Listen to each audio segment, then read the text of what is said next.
Ce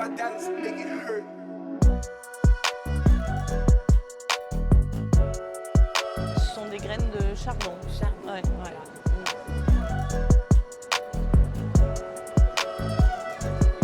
Quand j'ai commencé à faire du verre, je me suis formée chez des verriers, chez des souffleurs de verre. Puis j'ai donc monté mon atelier chez moi. J'ai tout de suite cherché à travailler avec d'autres matériaux aussi pour me rassurer un peu, quoi. Bon, c'est aussi que j'ai toujours aimé de toute façon la nature et que maintenant je vis à la campagne et que ça me plaît de collecter toutes ces choses qui sont autour de moi, quoi. Les associations, c'est souvent effectivement par affinité en fait.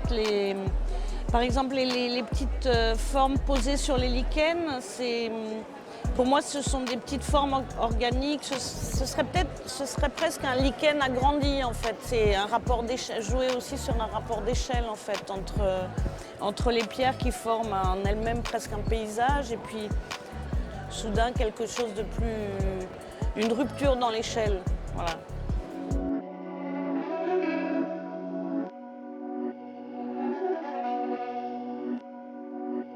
Après les associations de matières, bon, il y a porcelaine et verre. J'aimais bien l'idée de la porcelaine blanche et mate qui joue avec le verre qui lui justement est plutôt brillant et coloré. Voilà ce rapport, ce contraste.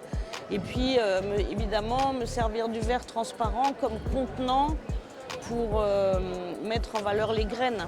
Voilà. Et ce rapport de légèreté entre la graine et le verre soufflé. Et alors maintenant, l'idée c'est plus avec tous ces éléments, de recréer l'idée d'un jardin, avec tous les objets que je fabrique les uns après les autres. Et j'aimerais que ça puisse fonctionner comme un ensemble, comme une installation.